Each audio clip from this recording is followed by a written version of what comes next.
Radical Candor by Kim Scott, book summary and review from a leadership and management perspective.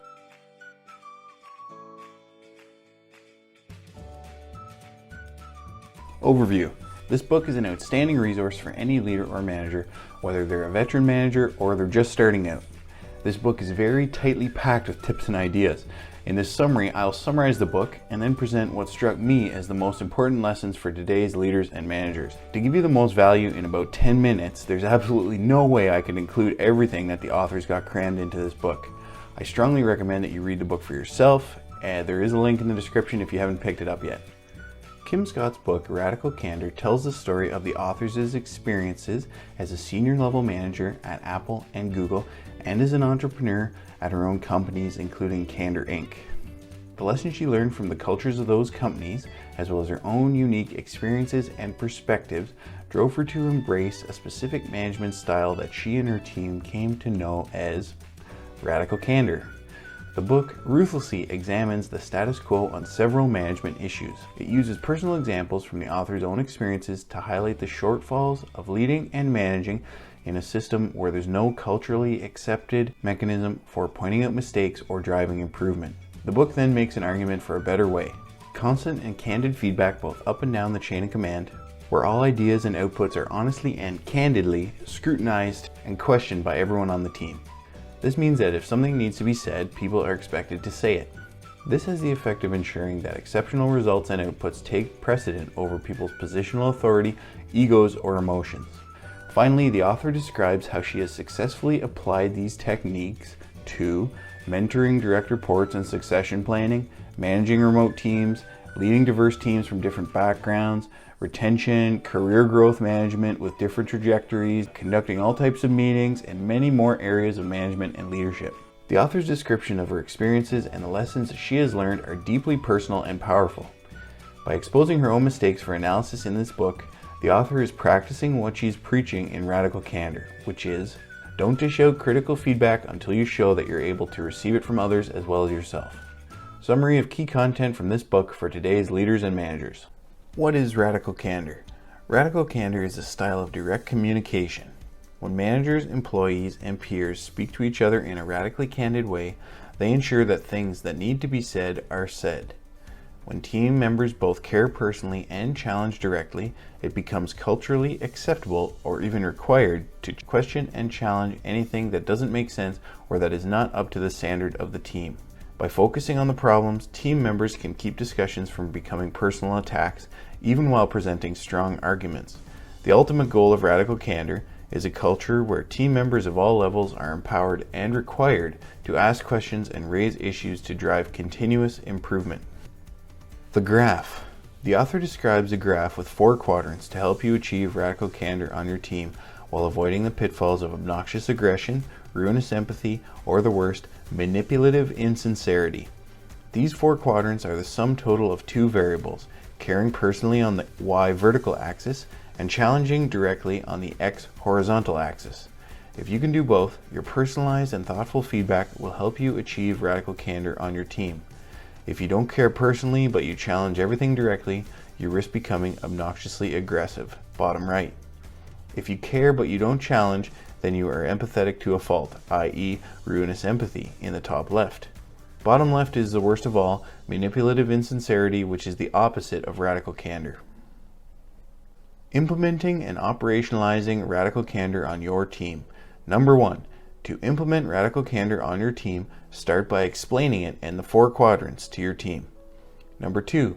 Implementing 360-degree reviews on your team would be a great place to start. Apply radical candor equally regardless of race, gender, etc. Show your team that you're open to criticism, or insist that others criticize you before dishing out criticism to your team. Giving or receiving praise or criticism. Number 1, as the boss, try to receive criticism publicly whenever you can, or share your 360-degree reviews results with the whole company. This will show your openness. Number 2, research before giving praise just as much as for criticism. Insincere praise is patronizing. Number 3, show, don't tell what is good or bad when praising or criticizing.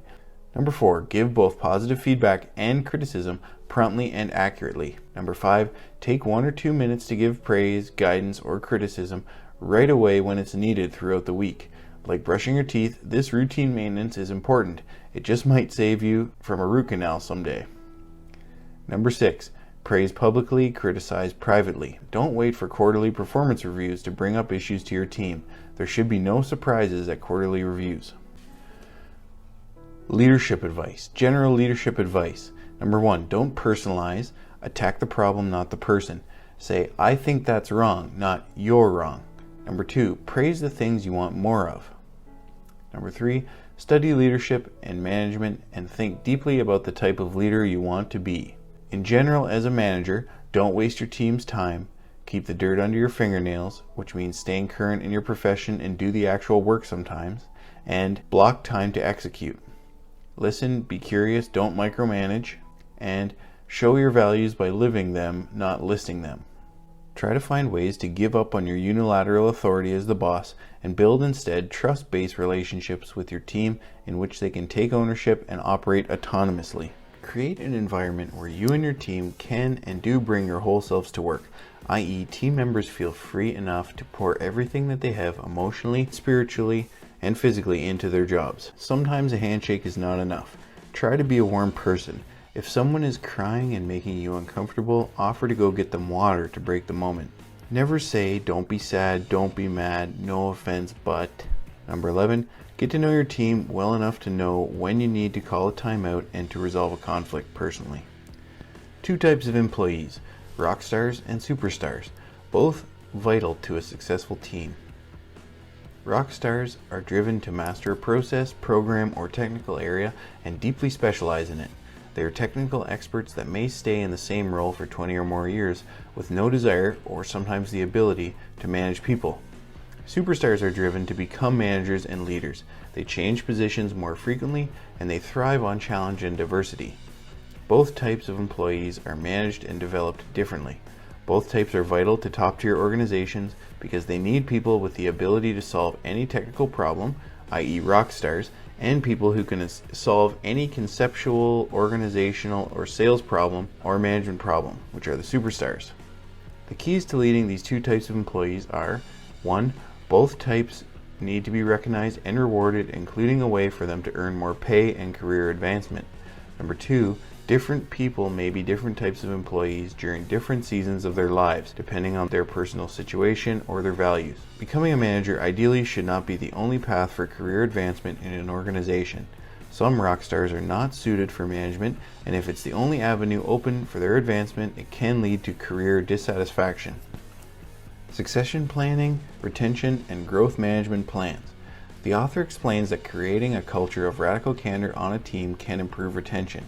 This is achieved when everyone's work becomes more challenging and rewarding as a result of the radically candid environment. By meeting regularly with direct reports in one-on-one meetings, where the manager is there to listen and help, managers can partner with their direct reports to tackle the challenges that they are facing.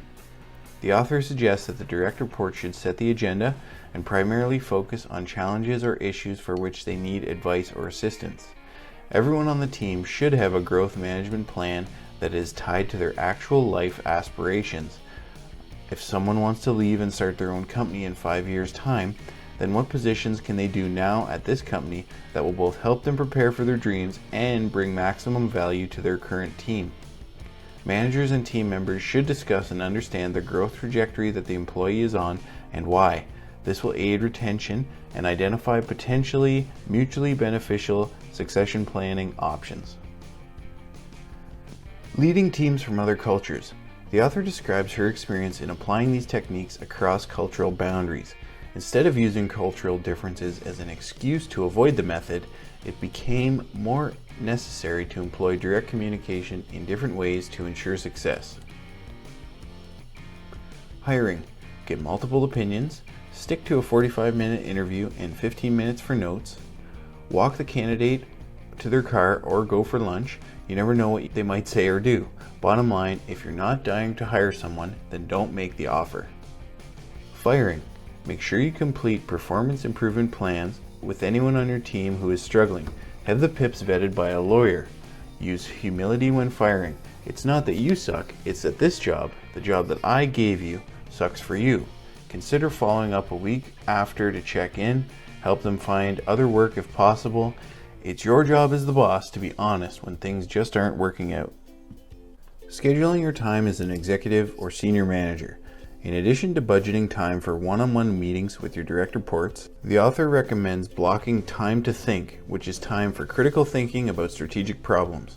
Leaders also need to block time to execute tasks personally in their own area of expertise while also protecting their team's execution time. Leaders need to pay the collaboration tax, which means to put a lot of time and effort into collaborating and enabling team-wide collaboration. Finally, bosses need to find time to provide their teams with fair and timely conflict resolution when required. Life versus career. Certain seasons of our lives make us more suitable for different challenges, i.e. the year you have a child may not be your best year to become a CEO somewhere. Tools and techniques to stay centered. Spend time with your family, sleep, exercise, take regular vacations. Schedule all these things and show up as though it was a meeting with your boss. Fostering innovation. Create systems that reward and encourage new ideas from everyone on the team. Foster a culture of learning. Give the quiet ones a voice. Nurture ideas before they are bruised in debates. Create space and a system for new ideas where they can be nurtured and flushed out into full proposals before they are exposed to the harsh criticism and skepticism inherent in busy organizations. Organizational decision making. Collect facts, not opinions. Sequence. Listen, clarify, debate, and then decide. Persuasiveness when proposing ideas or solutions. When trying to convince someone of something, use Aristotle's elements of rhetoric, which have been around for thousands of years. Convincing and persuasive arguments include emotion.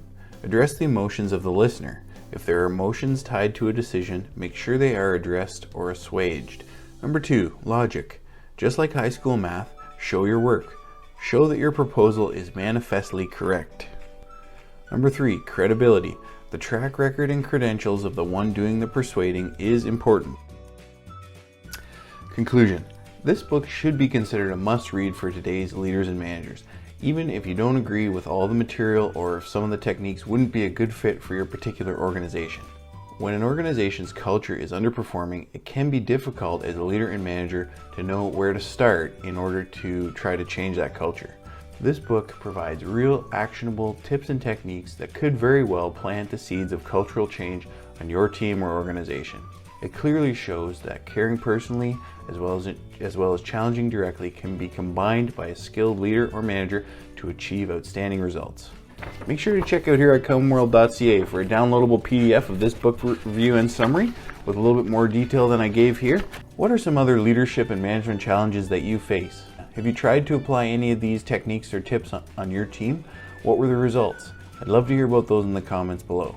Thanks for watching and have a great one.